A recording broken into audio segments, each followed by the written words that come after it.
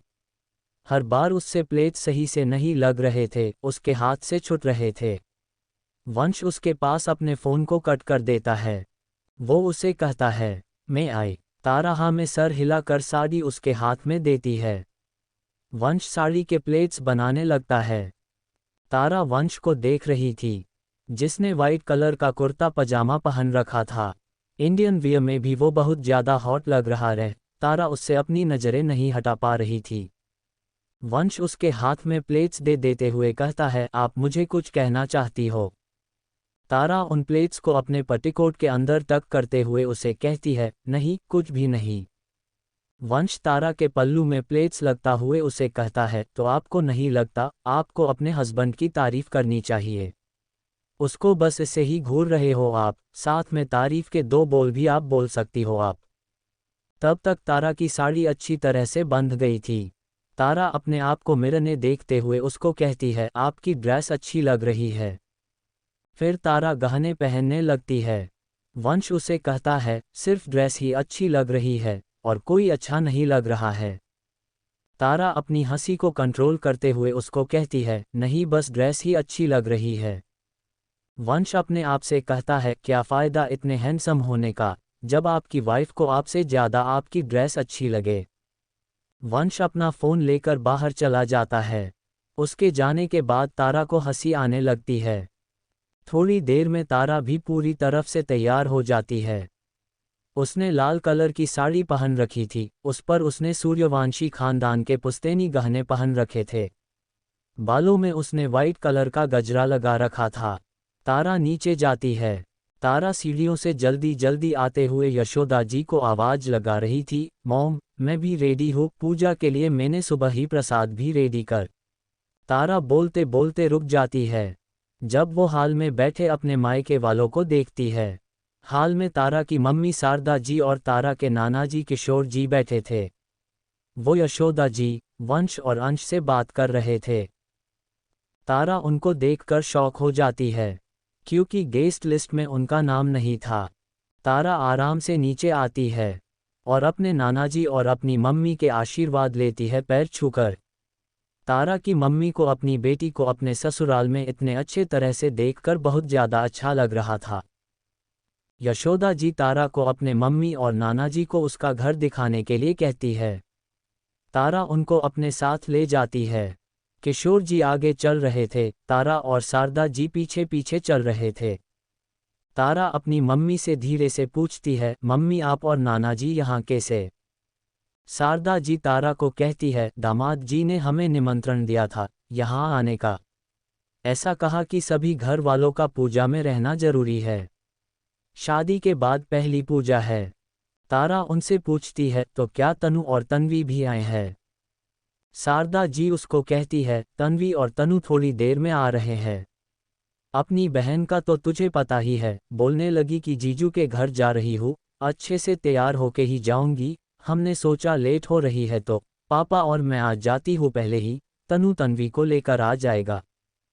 तारा और शारदा जी इसी बातें करते करते चल रहे थे, तभी वो दोनों देखते हैं, किशोर जी उसकी घूर कर देख रहे थे। वो दोनों उनको देखकर चुप हो जाती है।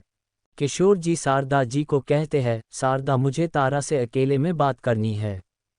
तुम समधन जी के पास जाओ, मैं आ रहा हूँ। शारदा जी हाँ में सर हिलाकर हॉल में चली जाती है।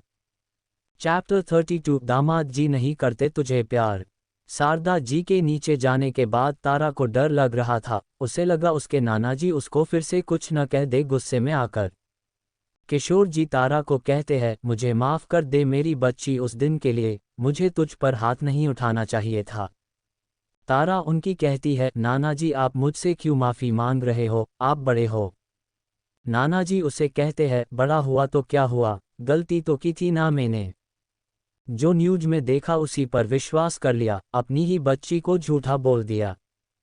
कल दामाद जी आए थे निमंत्रण देने के लिए। उन्होंने मुझे सारी बात बताई, जो कुछ भी तुम दोनों के शादी के दिन हुआ था। तेरी कोई गलती नहीं थी, जो कुछ भी उस दिन हुआ था उसमें हालत ही इसे हो हुए थे। तूने तो जो किया अपनी माँ से पूछ कर किया था। मैं बहुत खुश हूँ तुझे इतना अच्छा जीवन साथी मिला है। मुझे माफ़ कर दे हमेशा के लिए, मैंने कभी तेरा साथ नहीं दिया, हमेशा तुझे गलत समझा। उस दिन तो ये भी भूल गया था कि तेरी शादी हो गई है, तुझ पर कैसे हाथ उठा सकता हूँ मैं। अब तू किसी के घर की बहू है, किसी की पत्नी है। मुझसे ज़्यादा किसी और का हक है तुझ पर। तारा अपने नानाजी को गले लगा लेती है। वो उनको नाराज होकर कहती है, ये कैसी बात कर रहे हो आप? मैं हमेशा आपकी बेटी रहूंगी, सबसे पहले, कुछ भी बनने से पहले। किशोर जी उसके सर पर प्यार से हाथ फेरते हुए कहते हैं, दामाद जी के साथ खुश तो है ना तू? तारा उनको खुश होके कहती है, उनके साथ बहुत खुश हूँ मैं। सर बहुत ज़्यादा अच्छे हैं, सभी यहाँ अच्छे हैं, मेरा बहुत ध्यान रखते हैं। वहाँ तो मैं सबसे बड़ी थी, ये तो मैं सबसे छोटी हूँ। सभी मुझे प्यार करते हैं। मॉम, भाई। तारा बोलते बोलते चुप हो जाती है। वो अपने नानाजी से अलग होती है। तारा उनको कहती है, मैं ऊपर देख कर आती हूँ, सारी तैयारियां सही से हो रही है ना। किशोर जी उसकी कहते हैं, और दामाद जी नहीं करते तुझे प्यार। तारा के गाल लाल हो जाते हैं उनका सवाल सुनकर। वो छत की तरफ जाते हुए कहती है, वो भी। किशोर जी उसके जवाब को सुनकर हंसने लगते हैं और वो भी नीचे चले जाते हैं। कुछ देर बाद तारा छत पर सारी तैयारियां देख रही थी। पंडित जी आ गए थे। तारा सब कुछ देख ही रही थी। तभी उसका हाथ खींचकर कोई कोने में ले जाता है। इस अचानक से किसी के हाथ पकड़कर खींचने से तारा डर जाती है, पर अगले ही पल वंश को अपने सामने देखकर वो राहत की सांस लेती है। तारा वंश को कहती है, सर आप ये क्या कर रहे हो। वंश उसको कहता है, ऐसे ही आपसे बात करने का मन हो गया मेरा। तारा अपने आसपास देखते हुए उसको कहती है, तो सर ये कोई जगह है क्या बात करने की, कोई आ जाएगा हम दोनों को ढूंढते हुए। सभी सर्वेंट यहाँ ही है, सब क्या सोचेंगे हमारे बारे में। सारा काम छोड़कर इस अकेले क्या कर रहे हैं, मॉम आ जाएगी। वो वंश तारा के मुंह पर उंगली रख रख उसको चुप करवा देता है। वंश तारा की आंखों में देखकर उसे कहता है, आपको आज किसी ने कहा है क्या कि आज आप बहुत ज्यादा सुंदर दिख रही हो। तारा उसकी भी उसकी आंखों में देखकर नमे सर हिलाती है। वंश उसे कहता है, किसी ने आज आपको ये कहा है कि आज आप किसी का कत्ल करोगी अपनी खूबसूरती से। वंश की बातें सुनकर तारा के दोनों गाल शर्म से लाल हो गए थे। तारा अपनी नजरें झुकाकर फिर से नामे सर हिलाती है। वंश उसके होती से अपनी उंगली हटा देता है। वो तारा के कान के पास जाकर उसको धीरे से कहता है, अब समझ जाना चाहिए आपको क्यों किसी ने नहीं कहा ये सब। वंश उससे दूर होके हंसने लगता है। तारा उसको गुस्से में देखते हुए कहती है, मुझे बहुत सारे काम है, मुझे मेरे काम के बीच में डिस्टर्ब करने की ज़रूरत नहीं है दोबारा, नहीं तो मैं मॉम को आपकी शिकायत कर दूंगी कि आप मुझे तंग कर रहे हो। मैं जा रही हूँ। तारा जाने लगती है। वंश उसका हाथ पकड़कर उसको करीब खींच लेता है। तारा अभी भी उसको घूर कर देख रही थी। वंश उसके माथे पर किस करता है, जिससे तारा का गुस्सा एक सेकंड में ही चला जाता है। वंश उसको कहता है, मेरा मन कर रहा है आपको आज हमारे रूम के बाहर ही नहीं जाने दूं, ताकि आपकी खूबसूरती को कोई और ना देख ले। उन दोनों को पंडित जी की आवाज आती है। वो तारा को आवाज लगा रहे थे। वंश तारा का हाथ छोड़ देता है। तारा वंश के माथे पर किस करके उसको कहती है, आप भी आज सबसे बच कर रहना, सभी लड़कियों के दिल टूटने वाले हैं और सारा इल्जाम आप पर लगने वाला है। तारा जल्दी से पंडित जी के पास चली जाती है। वंश भी बाकी का काम देखने लगता है। चैप्टर 33। पहले मुझे इससे पुराना हिसाब क्लियर करना है। नीचे हाल में अंश किसी से फोन पर बात कर रहा था। तभी तनु और तन्वी उनके घर आते हैं। अंश का ध्यान उन दोनों पर नहीं जाता। तनु और तन्वी यशोदा जी के पैर छूकर आशीर्वाद लेते हैं। फिर वो दोनों भी वही सोफे पर बैठ जाते हैं।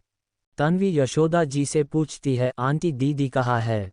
यशोदा जी उसको कहती है, तारा पूजा की सारी तैयारियां देख रही है, इस वक्त छत पर है, पूजा वही होगी, मिल लो उससे। इस तरफ से ऊपर की तरफ सीढ़ियां जाती है। तन्वी उनको थैंक यू बोलकर सीढ़ियों की तरफ जाने लगती है। सीढ़िया के पास अंश किसी से बात कर रहा था फोन पर। वो डे से ही अपना फोन रख करके पीछे मुड़ता है। वो तन्वी से टकरा जाता है। तन्वी गिरने ही वाली थी। तन्वी कसकर अपनी आंखें बंद कर लेती है, पर अंश उसे गिरने से बचा लेता है, उसकी कमर को पकड़कर। अंश उसे जल्दी से बोलता है, सॉरी मैंने देखा नहीं था आपको, मैं किसी से फ़ोन। तभी अंश तन्वी का चेहरा देखता है। वो उसे गुस्से में कहता है, तुम। तन्वी को भी अंश की आवाज़ जानी पहचानी लगती है। वो अपनी आंखें खोलकर देखती है। वो भी उसे गुस्से में कहती है, तुम। अंश तन्वी को छोड़ देता है, जिससे वो नीचे गिर जाती है। Tears of joy, tears of joy, tears of joy, tears of joy, tears of joy, tears of joy, tears of joy। तारा और वंश छत से नीचे आ रहे थे। वो दोनों देखते हैं तन्वी नीचे गिरी हुई है। वंश जल्दी से तन्वी को उठाता है। वंश अंश को कहता है, अंश तूने तन्वी की मदद क्यों नहीं की, ये नीचे गिर गई थी। तन्वी अंश को गुस्से में देखते हुए वंश को कहती है, जीजू ये क्या मेरी मदद करेंगे, इन्होंने ही तो मुझे नीचे गिराया था। वंश गुस्से में अंश से पूछता है, ये तन्वी क्या बोल रही है, तूने गिराया था इसे। अंश वंश को कहता है, भाई मैं आपको सारी बात बाद में बताऊंगा, पहले मुझे इससे पुराना हिसाब क्लियर करना है। अंश तन्वी को कहता है, और तुम क्या मेरे भाई को जीजू बोल रही है? मेरे भाई हैंडसम है तो क्या किसी भी राह चलती लड़की को अपनी साली बना लेंगे? तन्वी अंश को कहती है, ये मेरे जीजू है तो इनको जीजू ही कहूंगी ना मैं, और तुम क्या मेरे जीजू को भाई बोल रहे हो? खुद को देखो और मेरे जीजू को देखी, सर कहो इनको। उन दोनों का शोर सुनकर बाकी घर वाले भी वहां आ जाते हैं। किशोर जी तन्वी को कहते हैं, तन्वी क्यों शोर कर रही हो? तन्वी किशोर जी को कहती है, नाना जी मैंने आपको बताया था ना, मुझ पर एक लड़के ने गाड़ी चढ़ा दी थी, यही बदतमीज लड़का था वो। इसको डांट लगाओ आप। अंश उसे कहता है, कब चढ़ाई मैंने तुम पर गाड़ी? तुम खुद आंख बंद करके मेरी कार के सामने आ गई थी, वो तो मैंने पहले ही कार रोक ली थी, नहीं तुम्हारा तो पूरा प्लान था मुझ पर इल्ज़ाम लगाने का। तन्वी यशोदा जी को कहती है, आंटी देखो ये कैसे मुझसे बात कर रहा है, इसे निकालो आप अभी आपके घर से। अंश उसे हंसते हुए कहता है, तुम मेरी ही मॉम को मुझे मेरे ही घर से निकलने के लिए कह रही हो? घर से तो तुम जाओगी मेरे, अभी गार्ड्स को बुलाता हूँ। यशोदा जी अंश को कहती है, अंश ये मेहमान से कैसे बात कर रहे हो तुम? अंश उनको कहता है, मॉम ये लड़की और मेहमान काली बिल्ली है, ये जहाँ भी जाती है काम खराब करती है, कोई मेहमान नहीं है। तन्वी उसे गुस्से में कहती है, बंदर कहीं के काली बिल्ली किसे बोल रहे हो? खुद को देखा है कभी? नानाजी तन्वी को डांटते हुए कहते हैं, तन्वी ये क्या तरीका है अपनी से बड़ों से बात करने का? यही संस्कार दिए है क्या मैंने तुझे? माफ़ी मांग अंश बेटे से। वंश किशोर जी को कहता है, नानाजी तन्वी की गलती नहीं है, ये अंश ही इसके साथ बदतमीजी कर रहा था। वंश अंश को कहता है, माफ़ी मांग तन्वी से। तारा वंश को कहती है, बिना बात जाने आप कैसे भाई को कह सकते हो माफ़ी मांगने के लिए? तन्वी को जानती हूँ मैं, इसी ने कुछ किया होगा। तन्वी मासूम सी शक्ल बनाकर वंश को कहती है, जीजू मैंने कुछ भी नहीं किया, ऐस बड़ी ई में मुझे गिरा दिया था, वो तो आप आ गए नहीं, ये तो मुझे आपके घर से भी निकल देता। वंश तारा को कहता है, तन्वी कह रही है ना उसकी कोई गलती नहीं है। अंश तारा को कहता है, भाभी मैंने भी कुछ भी नहीं किया, उस दिन भी यही मेरी कार के सामने आई थी, फिर मेरी पूरी कार पर स्प्रे पेंट लगाकर भाग गई थी। तारा वंश को कहती है, भाई भी कह रहे हैं ना उनकी कोई गलती नहीं है। यशोदा जी उन चारों को कहती है, अब बच्चों की तरह लड़ना बंद करो, मेहमान आने शुरू हो गए हैं, कोई देखेगा तो क्या सोचेगा? और तुम दोनों तो समझदार ही अपने छोटे भाई बहन की समझा नहीं सकते, इनके साथ मिलकर आपस में लड़ रहे हो। अब मुझे बिल्कुल आवाज नहीं आनी चाहिए। तारा और वंश यशोदा जी को साथ में कहते हैं, सॉरी मॉम। यशोदा जी, किशोर जी और शारदा जी वहां से चले जाते हैं। तन्वी वंश को कहती है, जीजू ये बंदर सच में आपका भाई है क्या? अंश तारा को कहता है, भाभी ये काली बिल्ली सच में आपकी बहन है क्या? तारा और वंश हाँ में सर हिलाते हैं। चैप्टर 34 आप दुनिया के सबसे अच्छे पति हो। तारा और वंश का जवाब पाकर अंश और तन्वी एक दूसरे को घूर के देखने लगते हैं। उन दोनों को देखकर लग रहा था कि वो दोनों अभी लड़ लेंगे। दोनों फिर से झगड़ा न शुरू कर दे, इसीलिए तारा तन्वी को अपने साथ और वंश अंश को अपने साथ ले जाता है। तन्वी तारा को पूछती है, दीदी वो बंदर? तारा तन्वी को डांटते हुए कहती है, तन्वी भाई मुझसे भी बड़े हैं, सर के छोटे भाई है, उनका कितना नाम है, ऐसे क्या तुम उनको बंदर बुलाओगी? तन्वी तारा को हंसते हुए कहती है, तो उन बंदर को क्या बुलाऊं मैं, आप ही बता दो। तारा उसे कहती है, सर कहो इनको। तन्वी तारा को कहती है, दीदी वो बंदर आपके बॉस के भाई है, मेरे बॉस का भाई नहीं है। ज़्यादा से ज़्यादा अंश कह सकती हूँ उनको, इससे ज़्यादा इज्जत नहीं दे पाऊंगी मैं उनको। दूसरी तरफ अंश वंश को कह रहा था, भाई आप कभी मेरी साइड नहीं लेते हो। वंश उसे कहता है, तेरी हरकतें हैं क्या साइड लेने वाली, तन्वी को क्यों गिराया तूने? उसको लग जाती तो? अंश उसे कहता है, भाई आपकी वो साली कोई 2 साल की बच्ची नहीं है जिसको गिरने से लग जाएगी, उसको अच्छे से पता है विक्टिम कार्ड कैसे खेलते हैं। काली बिल्ली कही की। वंश उसे कहता है, ये कैसे वर्ड का यूज कर रहा है तू? काली बिल्ली एंड ऑल, उसका नाम तन्वी है। तेरी भाभी की बहन है, थोड़ी तो रेस्पेक्ट दे। अंश वंश को कहता है, उसको इतनी इज्जत मुझसे तो नहीं दी जाएगी। कहा मेरी इतनी क्यूट सी भाभी, और कहा उनकी वो बहन, एक गुण नहीं मिलते उन दोनों के। थोड़ी देर बाद पूजा शुरू हो गई थी। तारा ने सारी अरेंजमेंट बहुत अच्छे से की थी। पूरी छत फूलों से सजी हुई थी। छत के बीच में हवन की अरेंजमेंट की हुई थी। हवन कुंड के चारों तरफ नीचे बैठने की व्यवस्था की हुई थी। तारा और वंश पूजा में बैठे थे। वो दोनों मेड फॉर इच अदर लग रहे थे साथ में। पंडित जी मंत्र उच्चारण कर रहे थे। वो दोनों साथ में हवन में आहुति दे रहे थे। बाकी सभी लोग भी नीचे बैठे थे पूजा में। तन्वी तनु के पास बैठी हुई थी। उनके पास ने ही किशोर जी और शारदा जी बैठे हुए थे। उनके थोड़ी दूरी पर ही यशोदा जी और अंश बैठ हुए थे।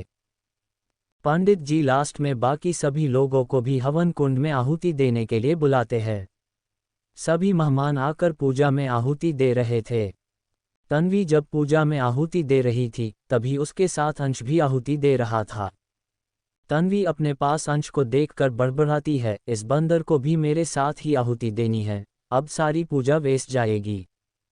अंश को उसकी बात सुन जाती है। वो उसको धीरे से कहता है, काली बिल्ली, काम को खराब करने का डिपार्टमेंट तो तुम्हारा है, अंश सूर्यवंशी का नहीं है। तन्वी बोलना तो अंश को बहुत कुछ चाह रही थी, पर अपने नानाजी और दीदी के डर से अंश को कुछ बोल भी नहीं पा रही थी। पंडित जी वंश को सभी पूजा में उपस्थिति सदस्य को अपने हाथों से प्रसाद देने के लिए कहते हैं। यशोदा जी अंश को वंश की मदद करने के लिए कहती है। अंश ने प्रसाद जा पात्र पकड़ रखा था, वंश सभी को दे रहा था। वंश तन्वी को प्रसाद दे रहा था, तब शारदा जी वंश को कहती है, दामाद जी इसको रहने दीजिए। तन्वी शारदा जी को कहती है, मम्मी थोड़े से प्रसाद में क्या होगा, दीदी ने अपने हाथ से बनाया है, मुझे खाना है। शारदा जी ना में सर हिलाकर उसे मना कर देती है। फिर वो वंश की कहती है, वो क्या है ना, इसको बचपन से ही डायबिटीज है, मीठा नहीं खा सकती ये। तनु वंश को कहता है, जीजू ये दीदी तो खा लेती है मिठाई, हम ही नहीं खाने देते इसको कुछ भी। तन्वी तनु को घूर कर देखती है, तो तनु चुप हो जाता है। वंश बाकी मेहमानों को प्रसाद देने लगता है। थोड़ी देर बाद सभी मेहमान चले गए थे। तारा जल्दी सारा काम खत्म करके अपने रूम में जाना चाहती थी, वो आज बहुत ज़्यादा खुश थी। वंश अपने रूम में आता है, उसके रूम की लाइट बंद थी। वंश लाइट जलता है, तभी अचानक से कोई उसको हग कर लेता है। एक पल के लिए वंश चौंक जाता है, पर अगले ही पल वो अपने वाइफ का टच पहचान जाता है। वंश उसे कहता है, आज कुछ खास है क्या मिसेज सूर्यवंशी? तारा वंश से पूछती हैं, आपने नाना जी से कब बात की थी? वंश का उसे करता है, कल गया था मैं उनसे मिलने के लिए। तारा उसको खुश होके कहा जाता है, थैंक यू सर, आपको नहीं पता मैं आज कितनी खुश हूँ, नानाजी ने मुझे माफ़ कर दिया, वो मुझसे अब नाराज नहीं हैं। वंश उसे कहता है, मेरी वजह से ही आपकी ज़िंदगी में ये समस्या आई थी, उसे हल भी तो फिर मुझे ही करना था। तारा उसे कहती है, अब सब ठीक हो गया है, थैंक यू, आप दुनिया के सबसे अच्छे पति हो। चैप्टर 35 वंश तारा दिल दिल दिल दिल। वंश तारा से दूर जाने लगता है, पर तारा न में सर हिलाती है, तो वंश इसे ही तारा को हक किए हुए खड़ा रहता है। वो दोनों कुछ भी नहीं कह रहे थे, बस इसे ही खड़े थे एक दूसरे को हक किए हुए। रूम में इस वक्त शांति हो रही थी, दोनों को एक दूसरे की बढ़ती हुई दिल की धड़कन भी सुनाई दे रही थी। तारा के इसे वंश को हक करने से वंश भी अपने जज्बातों को रोक नहीं पा रहा था। वंश के हाथ उसकी कमर पर चले जाते हैं, वो उसकी नेक पर किस करने लगता है। तारा की दिल की धड़कन और भी तेज हो रही थी, वो वंश की शर्ट को कसकर पकड़ लेती है। वंश तारा की साड़ी के पल्लू को कंधे से नीचे सरका कर उसके कंधे पर किस करने लगता है। वो उसके धीरे धीरे बाइट भी कर रहा था। तारा को उससे थोड़ा थोड़ा प्यार भरा मीठा दर्द हो रहा था, पर तारा वंश को रोक नहीं पा रही थी खुद को प्यार करने से। वंश उसके कंधों से होते हुए उसके होठों तक पहुंचने ही वाला था, तभी उसे रियलाइजेशन होता है वो क्या करने जा रहा था। वंश जल्दी से उससे दूर हो जाता है, और तारा की साड़ी को ठीक करके उसे सॉरी बोलकर वॉशरूम में जाने लगता है। पर तारा उसका हाथ पकड़ लेती है। वंश रुक जाता है। वंश उसकी तरफ देखता है। तारा उसकी आंखों में देख रही थी। वंश के चेहरे पर स्माइल आ जाती है, ये जानकर कि आज तारा ने उसको दिल से अपना लिया था। वंश उसके पास आता है, वो उसके होठों की तरफ बढ़ने लगता है। आज तारा भी नहीं रुकना चाहती थी। वो भी उसकी तरफ बढ़ जाती है। वो दोनों डे से ही एक दूसरे को किस करने वाले थे, तभी वंश का फ़ोन रिंग हो जाता है। तारा थोड़ी पीछे हो जाती है। वो दूसरी तरफ मुंह करके कहती है, सर आप पहले फ़ोन रिसीव कर लीजिए, कोई इम्पोर्टेंट कॉल होगा। तारा को बहुत ज़्यादा शर्म आ रही थी, वंश को देखने में भी।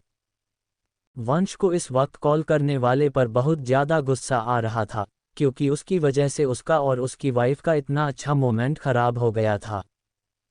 वंश बिना ये देखे किसका फ़ोन है, फ़ोन को स्विच ऑफ करके सोफे पर फेंक देता है। वंश तारा को कहता है, रॉन्ग नंबर था। तारा ठीक है बोलकर बाहर जाने लगती है। वंश उसका हाथ पकड़कर उसे रोक लेता है।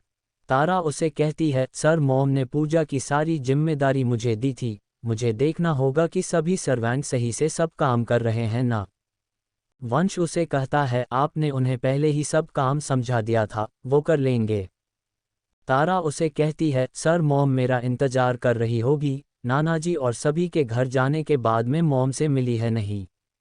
किसी काम के लिए उनको मेरी ज़रूरत होगी, मुझे उनकी मदद करनी चाहिए। वंश उसका हाथ नहीं छोड़ता और उसे कहता है, मॉम अपने रूम में आराम कर रही है। तारा उसे कहती है, भाई कह रहे थे उनको मुझसे कोई बात करनी है, कोई ज़रूरी बात होगी। मैं पूछ कर आती हूँ उनसे, क्या काम था उनको मुझसे। वंश उसे कहता है, वो अंश है, उसके पास कोई ज़रूरी बात नहीं होती है। तारा उसे फिर से कहती है, नानाजी ने सिखाया था बचपन में, ससुराल में बहू को ज़्यादा अपनी सास के साथ रहना चाहिए, उनकी सेवा करनी चाहिए, नहीं तो सास नाराज हो जाती है। वंश उसे कहता है, मैंने भी कहा था ना, अब हमें कोई अलग नहीं कर सकता। तारा वंश के सारे जज्बात समझ रही थी, वो भी उसको अब और ज़्यादा परेशान नहीं करना चाहती थी। वो उसकी तरफ मुँह करती है, पर उसको देखने की हिम्मत नहीं हो रही थी उसमें। वंश उससे पूछता है, आप ठीक हो ना। तारा नीचे देखते हुए धीरे से जी सर कहती है। वंश तारा के चीन को पकड़कर उसको ऊपर उठाकर उसको कहता है, शुड वी कंटिन्यू। तारा के चेहरे पर बड़ी सी स्माइल आ जाती है, ये सोचकर कि वंश कभी उसके साथ जबरदस्ती नहीं करता, उसे पता है वो तैयार है, फिर भी वो उसकी परमिशन मांग रहा है। तारा उसकी आंखों में देखती है, अपने दोनों हाथों को उसके गले में डालकर वो अपनी आंखें बंद करके उसके होठों के किस करने लगती है। तारा के इस फर्स्ट मूव में वंश भी उसका पूरा साथ दे रहा था। वंश का एक हाथ उसकी गर्दन पर था और दूसरा हाथ उसकी कमर पर कसता जा रहा था। वंश ऐसा बिल्कुल भी नहीं चाहता था कि तारा उसका और अपना फर्स्ट किस कभी भी भूले। थोड़ी देर बाद वो दोनों एक दूसरे से अलग होते हैं। तारा का पूरा चेहरा शर्म से लाल हो गया था।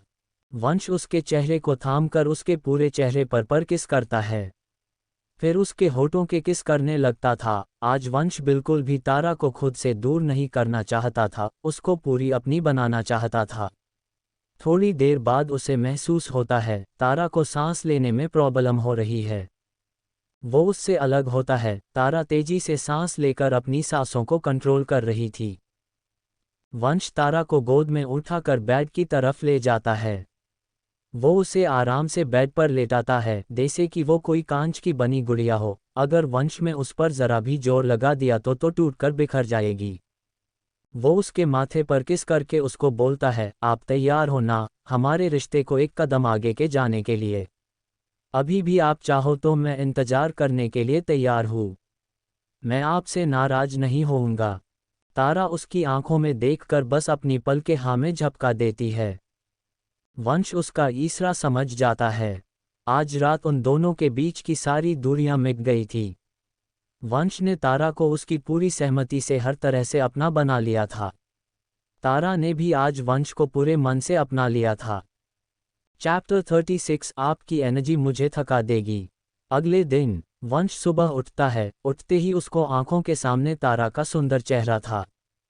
स्वर मेरे माहिए जिन्ना सोहना, ना कोई होया ना कोई होना, य मैं पिटल ते ओ सोना BAKHUDAA। मेरे माहिए जिन्ना सोहना, ना कोई होया ना कोई होना, य मैं पिटल ते ओ सोना BAKHUDAA। स्वर। वंश तारा के माथे पर किस करता है। उसके किस करते ही तारा के होठों पर स्माइल आ जाती है। वो अपनी आंख खोलती है, उसके सामने वंश का हैंडसम चेहरा था, जो उसे बड़े प्यार से देख रहा था। वो नींद से उठने के बाद भी बिल्कुल तरोताज़ा लग रहा था। बस उसके बाल बिखरे हुए थे, उसमें भी वो क्यूट लग रहा था। तारा वंश के बालों को अपनी उंगलियों से ठीक करके वापस अपनी आंखें बंद कर लेती है। वंश तारा के होठों पर किस करके उसे कहता है, गुड मॉर्निंग मिसेज सूर्यवंशी। तारा अपनी एक आंख खोलती है और अपने मुंह को वंश के सीने में छुपा कर कहती है, नो गुड मॉर्निंग, मुझे सोना है। वंश उसे कहता है, ऑफिस नहीं जाना क्या आज आपको। तारा उसे बच्चों की तरह जिद करके कहती है, मुझे नहीं जाना कहीं भी, आप छुट्टी कर लीजिए आज। वंश उसे कहता है, मैं तो कर लूंगा, आपको तो जाना पड़ेगा ना। नहीं तो आपके बॉस आपको जॉब से निकाल देंगे, उनको क्या कहोगी आप, मैंने सुना है आपके बॉस बहुत ज़्यादा खड़ूस है। तारा उसे कहती है, मेरे बॉस के लिए कुछ भी नहीं बोलना आप, इतने भी बुरे बॉस नहीं है वो, जो उनको नहीं जानते उनको ही वो बस खादुश लगते हैं, बहुत अच्छे हैं वो। मैं कल बॉस से बात कर लूंगी, उनको समझा दूंगी, समझदार है वो। वंश उसको शरारत के साथ कहता है, क्या समझाओ आप अपने बॉस को कि आपके हस्बैंड ने आपको पूरी रात सोने नहीं दिया, इसीलिए आपने अगले दिन छुट्टी कर लिया। तारा वंश को छोटी आंखें करके घूर के देखकर कहती है, सर। वंश उसकी तरफ आंख मरते हुए कहता है, सच भी कह सकती हो आप उनको, समझ जाएंगे वो, समझदार है ना वो। तारा को वंश की बातें सुनकर बहुत ज्यादा शर्म आ रही थी। वो उसे धीरे से कहती है, सर, मैं सच में थक गई हूँ। वंश उसे कहता है, मैं दे देता हूँ आपको अपनी एनर्जी। वंश उसको किस करने के लिए आगे आता है, पर तारा अपने मुंह पर हाथ रख कर कहती है, कोई ज़रूरत नहीं है, आपकी एनर्जी मुझे थका देगी। वंश उसको कहता है, मैं तो अपना गुड मॉर्निंग किस ले रहा हूँ। तारा अपने मुंह को चद्दर के अंदर डालकर कहती है, नो मोर गुड मॉर्निंग किस। हो गया आप क्या आज का, अब बस। वंश उसे कहता है, ये क्या बात हुई, वो तो मेरा हुआ ना, आपका अभी बाकी है, वो कौन देगा। तारा अपनी थोड़ी सी कंबल हटाकर उसे धीरे से कहती है, आपका और मेरा अलग अलग है। वंश के चेहरे पर स्माइल आ जाती है। तारा की बात सुनकर वो उसके माथे पर किस करके उसे कहता है, नहीं। वंश खुद को कंबल से कवर से करते हुए तारा को कहता है, पर गुड मॉर्निंग किस की बात अलग है। कुछ देर बाद वंश फ्रेश होके नीचे जाता है। उसने आज घर के अपने कैंडिडेबल कपड़े पहने थे, white shirt with black pant. वो हमेशा की तरह रॉयल एंड क्लासी लग रहा था। तारा अपने रूम में आराम कर रही थी। सुबह के 10 बज रहे थे। यशोदा जी नीचे सोफे पर बैठकर मैगजीन पढ़ रही थी। वंश उनको पास सोफे पर बैठ जाता है। वो उनको कहता है, good morning mom. Yashoda ji अपनी नज़र मैगजीन से हटाकर उसे कहती है, गुड मॉर्निंग, आज उठने में लेट कर दी और तारा कहाँ है। वंश उन्हें कहता है, वो रेस्ट कर रही है। यशोदा जी वंश से पूछती है, तबीयत सही है ना उसकी, आज ब्रेकफास्ट करने के लिए भी नहीं आए तुम दोनों। कल की पूजा की वजह से थक तो नहीं गई ना वो। ऐसा ही करती है वो हमेशा, काम जब अपने हाथ में ले लेती है तब अपना बिल्कुल ध्यान नहीं रखती है। तेरी शादी से पहले भी तो कैसे इस दिन पूरे दिन भूखे प्यासे रहकर काम कर रही थी और फिर बेहोश हो गई थी रात को। वंश उनको कहता है, ठीक है वो बस ऐसे ही। यशोदा जी वंश को पूछती है, आज ऑफिस नहीं हुए तुम दिनों। वंश अपने मन में सोच रहा था क्या जवाब दे मॉम को। वो कुछ सोचकर उन्हें कहता है, आज ज़्यादा काम नहीं था ऑफिस में, ना ही कोई इम्पोर्टेंट मीटिंग थी, इसीलिए हम दोनों नहीं गए आज ऑफिस। यशोदा जी को समझ में आ रहा था, तारा और वंश अब साथ में अपनी जिंदगी में आगे बढ़ रहे थे। वो वंश को पूछती है, खुश हो ना तुम दोनों। वंश खुश होके उनको कहता है, तारा भी खुश है। वंश अपने सोफे से उठते हुए उनको कहता है, मॉम मैं ब्रेकफास्ट कर लेता हूँ, तारा के लिए भी लेकर जाता हूँ। यशोदा जी उसे मुस्कुरा कर कहती है, ठीक है जाओ। वंश किचन में चला जाता है। यशोदा जी अपने मन में सोचती है, थैंक यू भगवान, आपने मेरे बच्चों के जीवन में सब सही कर दिया। थैंक यू, आपने मुझे तारा जैसी इतनी प्यारी बहू जैसी बेटी दी। अब बस जल्दी से मुझे अपने अंश के लिए भी तारा जैसी ही बहू मिल जाए। चैप्टर 37 आप मुझे बिगाड़ रहे हो। वंश अपने रूम में तारा और अपने लिए ब्रेकफास्ट लेकर जाता है। तारा अभी अभी नहा कर आई थी। उसने घर के कंफर्टेबल क्लॉथ पहन रखे थे, blue T shirt with white pyjama. T shirt पर वाइट कलर के स्टॉर्स के प्रिंट बना हुआ था। वो ड्रेस तारा पर ऐसी लग रही थी जैसे उसके लिए ही बनाई गई हो। गले में उसने बस अपना मंगलसूत्र और अपना और वंश के नाम का वंश का दिया हुआ डायमंड का पेंडेंट पहन रखा था। तारा ने अपने बालों को वॉश कर रखा था, ऐस बड़ी लिए उसने अपने बालों में टॉवल को लपेट रखा था।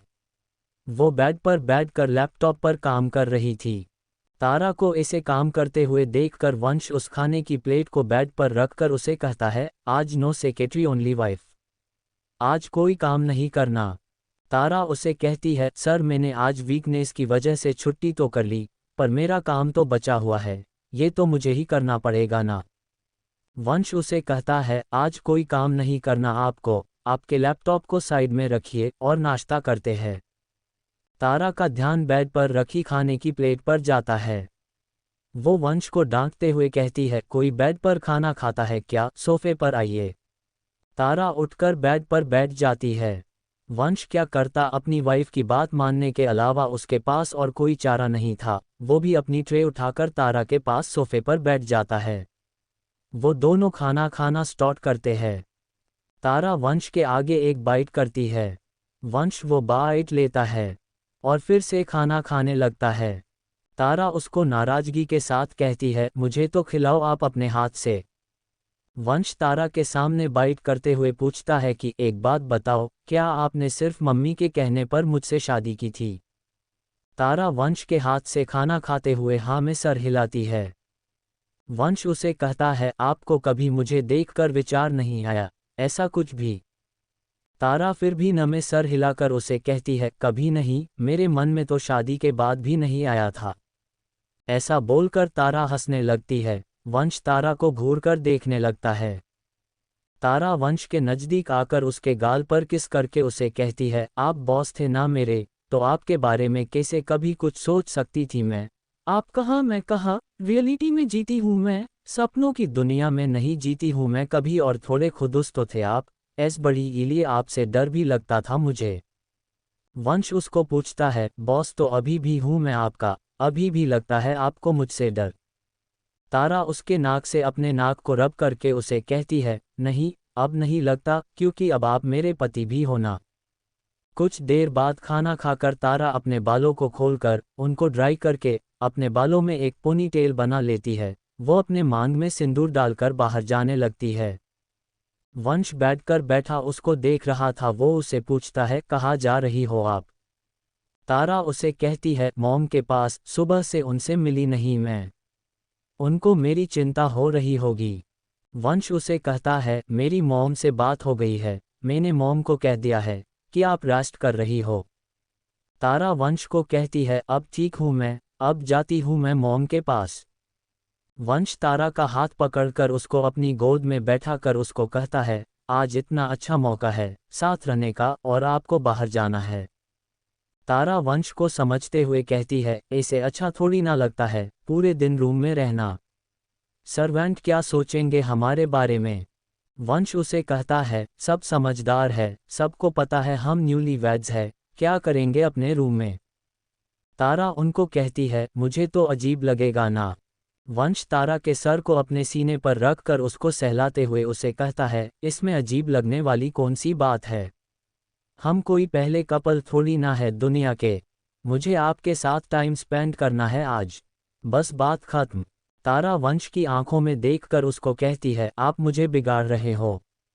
वंश उसके माथे पर किस करके उसको प्यार से कहता है, आपने नानाजी ने आपको बचपन में नहीं बताया था क्या कि पति अपनी पत्नी को बिगड़ देते हैं?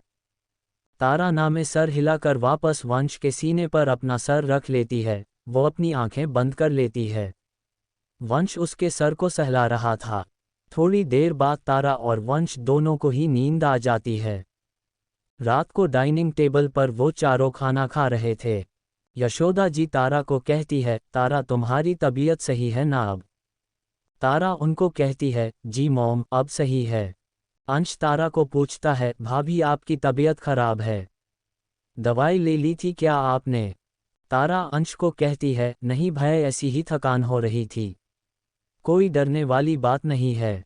अंश वंश को कहता है, भाई आप भाभी से कम काम करवाया करो, इतना काम कोई करवाते हैं क्या अपने पीए से? वंश अंश को कहता है, ठीक है अपने पीए से ज़्यादा काम नहीं करवाऊंगा, वाइफ से तो करवा सकता हूं ना मैं ज़्यादा काम। अंश उसको कहता है, वो आप दोनों का पर्सनल मैटर है, मैं क्या कह सकता हूँ आप दोनों के बीच में। तारा को खांसी आने लगती है उन दोनों की बात सुनकर।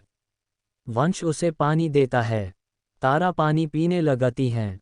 फिर तारा वंश की तरफ गुस्से में देखते हुए अंश को बोलती हैं, भाई आपके प्रपोजल के बारे में सोच रही थी मैं आज पूरे दिन, आपकी कंपनी ज्वाइन करने के बारे में भी सोच सकती हूँ मैं, कब ज्वाइन करूँ? अंश खुश होके कहता है, सच भाभी आप बस बताओ आपको क्या पोस्ट चाहिए, अपनी पोस्ट से रिज़ाइन दे देता है आपके लिए, आप बन जाओ सीईओ, मैं आपके अंडर रहकर काम कर लूँगा। वंश उन दोनों को कहता है, कोई ज़रूरत नहीं है, 3 साल से पहले तारा मेरी कंपनी नहीं छोड़ सकती, इन्होंने ऐसा किया तो इनको कंपनी को 1 करोड़ रुपए देने पड़ेंगे। अंश बॉस को कहता है, मैं दे दूंगा भाभी की तरफ से पैसे। वंश उसे कहता है, मैंने कहा ना कोई ज़रूरत नहीं है। अंश उसे कहता है, आप भी समझो भाई, भाभी हो गई होगी आपका चेहरा देखकर बोर, भाभी की लाइफ में भी चेंज आ जाएगा। अंश तारा को कहता है, यही रीजन है ना भाभी भाई की जॉब छोड़ने के लिए? अंश तारा को हाँ कहने का इशारा करता है। तारा वंश को कहती है, हाँ यही रीजन है। वंश यशोदा जी को कहता है, मॉम मैंने आपको कहा था तारा को अंश से दूर रखना, इनको भी अपनी तरह बना लिया ना इसने। अंश वंश को कहता है, भाई आप हम देवर भाभी से जलना बंद कर दो। वंश उसको कहता है, मैं किसी से नहीं जल रहा हूँ। अंश उसको कहता है, वो तो दिख रहा है। तारा और वंश दोनों हंसने लगते हैं। वंश नमे सर तारा को एक नज़र देखता है और उसको आंखों ही आंखों में कहता है, अभी हंस लो फिर हम रूम में बात करते हैं। वंश की ऐसी धमकी बारी आंखें देखकर तारा उनको बिना आवाज के केवल होठ हिलाकर सॉरी बोलती है और खाना खाने पर ध्यान लगती है। खाना खाकर सभी अपने अपने रूम में चले जाते हैं। चैप्टर 38 बहुत बुरे हो आप। अगले दिन तारा और वंश ऑफिस में थे, लंच टाइम होने वाला था। वंश तारा को अपने केबिन में बुलाया है। वंश तारा को कहता है, तारा आज हम बाहर खाना खाने चलेंगे, राशि और विशाल भी आ रहे हैं। तारा उसे कहती है, ठीक है सर। वंश उसे कहता है, क्या आप मुझे हमेशा सर ही बोलने वाली हो? वंश भी बोल सकते हैं आप मुझे कोई प्रॉब्लम नहीं है। तारा कुछ देर के लिए कुछ भी नहीं कहती है। वो कुछ सोचकर वंश को कहती है, सर मैं अपने दोस्तों को सूचित कर देती हूँ कि मैं आपके साथ बाहर खाना खाने जा रही हूँ, नहीं तो वो मेरा इंतजार करेंगे। वंश उसे कहता है, ठीक है मैं बाहर इंतजार कर रहा हूँ आपका, जल्दी आना। तारा और वंश केबिन के बाहर चले जाता है। वंश लिफ्ट से नीचे चला जाता है और तारा पूजा के पास चली जाती है, उसको बताने के लिए कि वो वंश के साथ जा रही है। पूजा को बताकर तारा भी नीचे चली जाती है। वंश उसका इंतजार कर रहा था कार के बाहर खड़े होकर।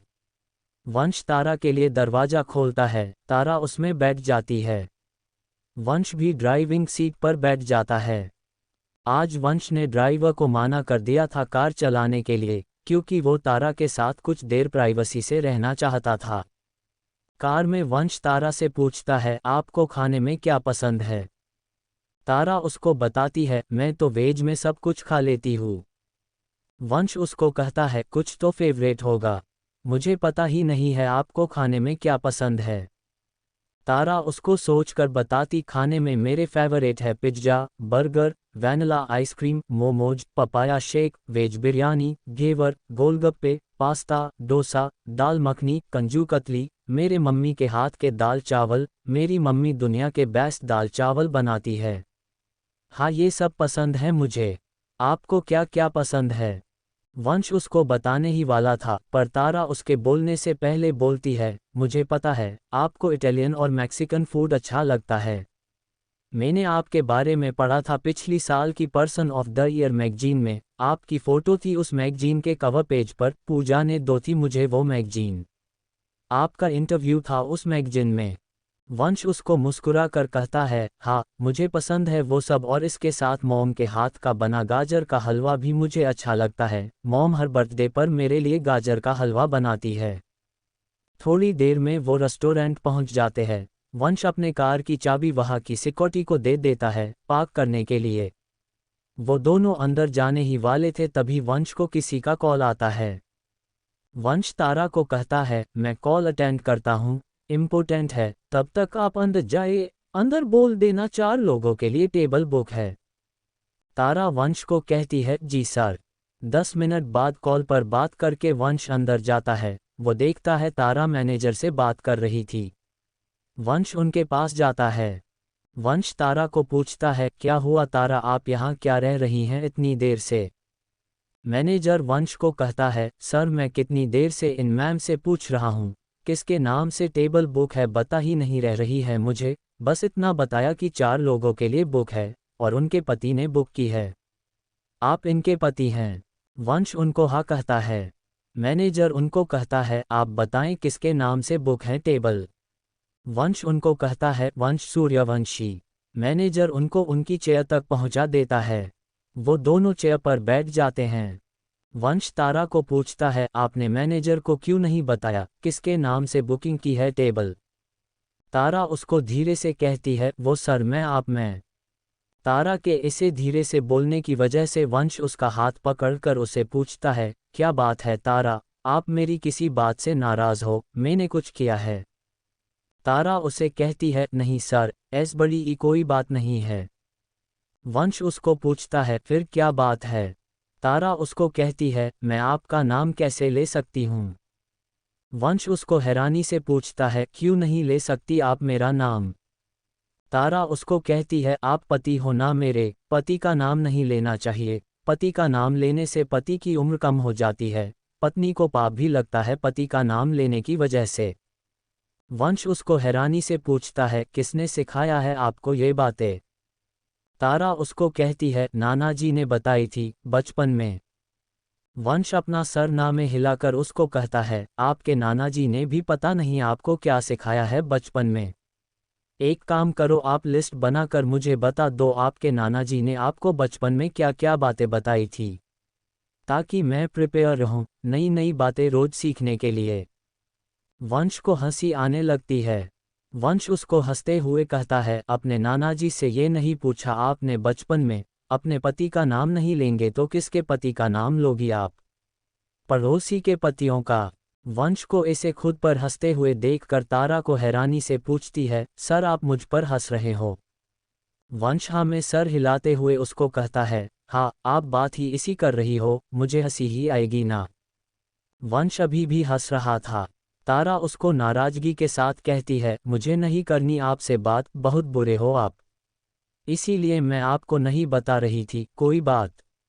अब बात ही नहीं करूंगी आपसे मैं कभी।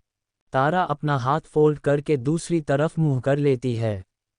तारा को इसे नाराज होते देखकर वंश अपनी हंसी पर कंट्रोल करता है। वो उसके कंधे को टच करके उसको कहता है, तारा। तारा उसका हाथ अपने कंधे से हटाते हुए कहती है, नहीं, मेरा नाम भी तारा है, नहीं करूंगी आपसे कभी बात। चैप्टर 39, कितना प्यार किया मैंने तुझसे। वंश तारा को इसे नाराज होते देखकर उसे कहता है, अच्छा ठीक है, आपको क्या चाहिए? तारा उसकी तरफ देखती है और उसे कहती है, कान पकड़कर माफ़ी मांगो मुझसे, और कहो आप ऐसा दोबारा कभी नहीं करोगे। वंश तारा के कान पकड़कर कहता है, आई एम सॉरी तारा, मैं इसी कोई भी हरकत दोबारा नहीं करूँगा। कियारा उसको घूर के देखकर कहती है, मेरे नहीं अपने कान पकड़ने हैं। वंश अपनी हंसी को कंट्रोल करके अपने कान पकड़कर कहता है, आई एम सॉरी तारा, मैं इसी कोई भी हरकत दोबारा नहीं करूँगा। अब ठीक है। मीरा मुस्कुराकर हाँ में सर हिलाती है। तभी राशि और विशाल आते हैं। वहाँ विशाल वंश को कहता है, अब क्या गड़बड़ है, तूने जो भाभी से सॉरी बोलना पड़ रहा है, वो भी कान पकड़कर। वंश उसे कहता है, मैं कोई गड़बड़ नहीं करता जी, वो तो सिर्फ तुम दोनों ही करते हो। वो दोनों भी चेयर पर बैठ जाते हैं। राशि तारा को वंश को कहती है, शादी की बधाई हो। वंश उसे थैंक यू कहता जहा है। तारा राशि को कहती है, थैंक यू मैम, आपको भी बधाई हो मैम। राशि उसे कहती है, थैंक यू, और अब मैं आपके बॉस की होने वाली वाइफ नहीं हूं तो कॉल मी राशि। वैसे तारा, इस वंश ने आपको कब फंसाया?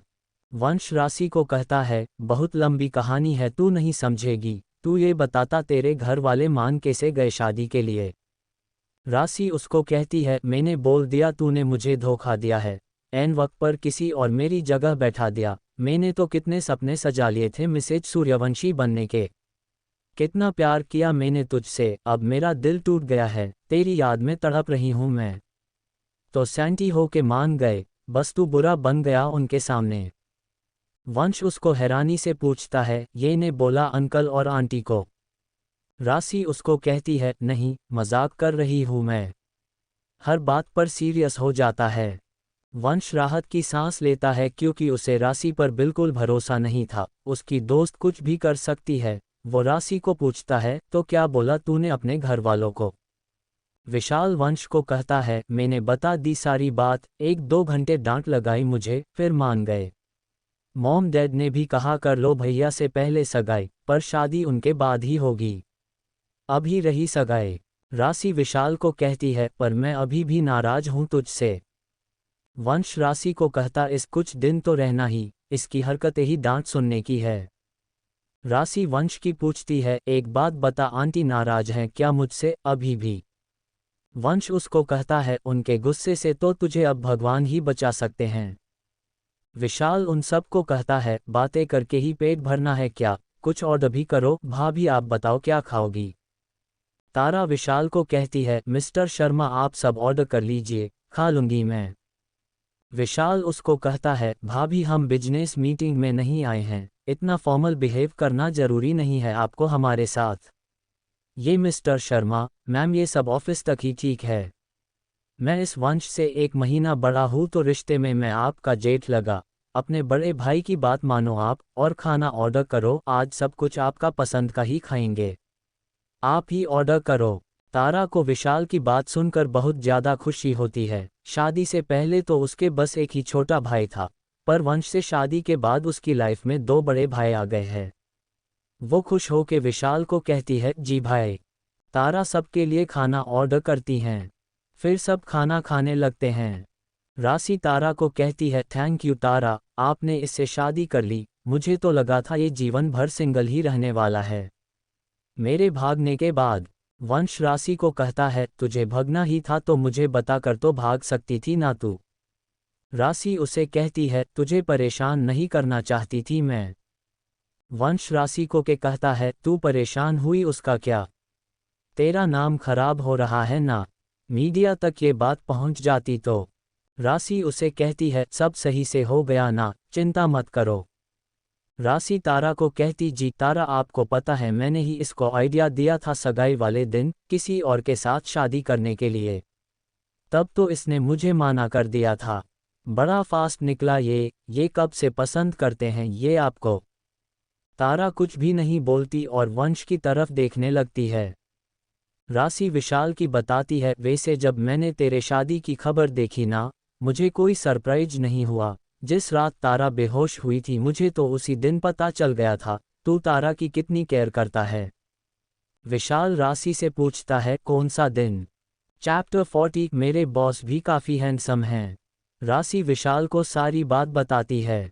विशाल उसे कहता है, जब तुझे लगा था वंश के दिल में कोई और है तो तूने वंश को बताया क्यों नहीं?